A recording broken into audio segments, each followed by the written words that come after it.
Welcome back to Why It Sucks, the only channel where we turn life's most universally hated experiences into therapeutic cross-stitch therapy. I am Jack, and today we are stitching through a villain that has haunted humanity for generations.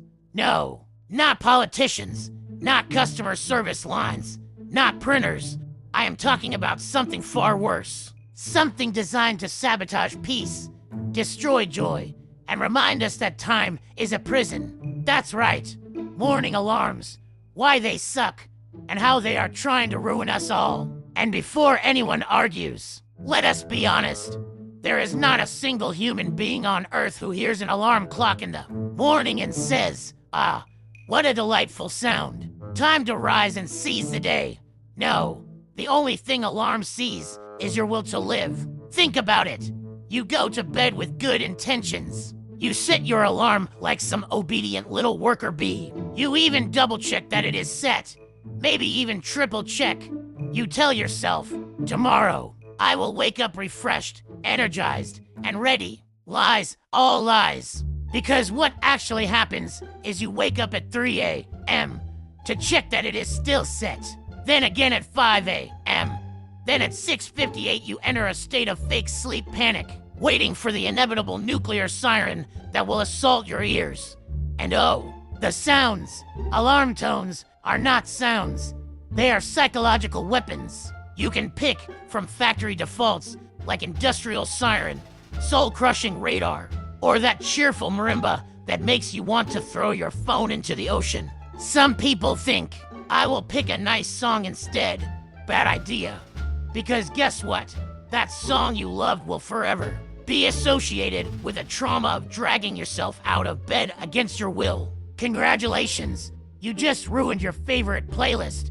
Now, let us talk about the snooze button. Ah yes, the biggest scam ever invented. The snooze button sells false hope. You think, just 5 more minutes, but those 5 minutes do not refresh you. They make you groggier, crankier, and even more resentful of existence. Snooze is not mercy. It is a psychological torture cycle disguised as kindness. It is like being punched, asked if you want a break, and then punched again harder. And yet, we still use it, because we are addicts. We are addicted to bargaining with our own misery. And then comes the morning chaos.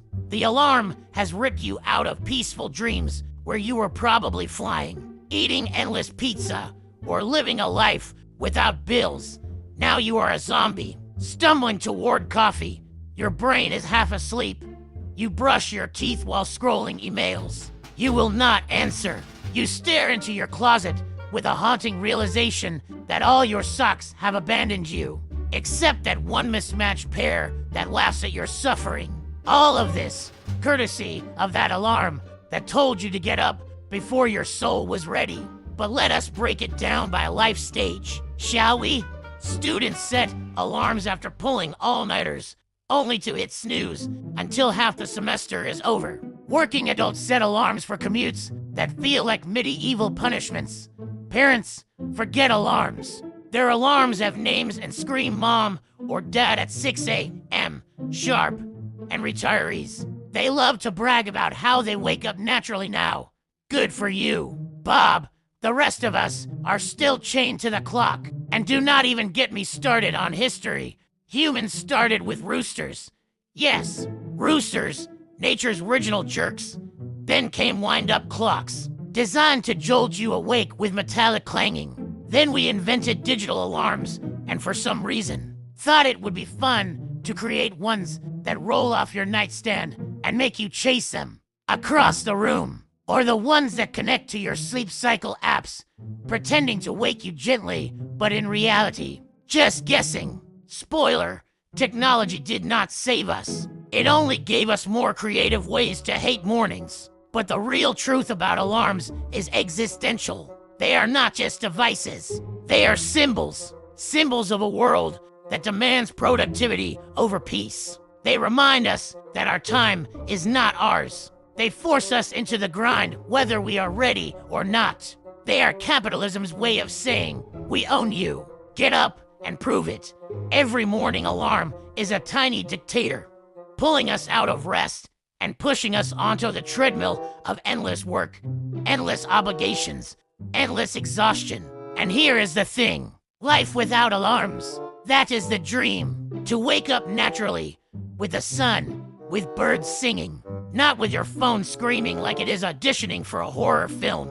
But we cannot have that, because society insists that the earlier you rise, the more successful you will be. Spoiler again, early birds just look more tired. They are not catching worms. They are catching anxiety. Morning alarms suck because they rob us of choice. They tell us when to wake, how to live, and what to sacrifice. They do not just interrupt sleep, they interrupt humanity. And no amount of snooze buttons, smart alarms, or motivational sunrise playlists will change the fact that alarms are the most universally hated invention we still willingly obey. So today, while I stitch a sunrise, stabbing an alarm clock through its smug little bells, remember this: cross stitch is slow, steady, and gentle. It holds things together. It is everything alarms are not. And maybe, just maybe, our stitched mornings will be calmer than the chaos alarms drag us into every single day. And that, my fellow unwilling early risers, is why morning alarms suck. And that, my fellow unwilling early risers, is why morning alarms suck.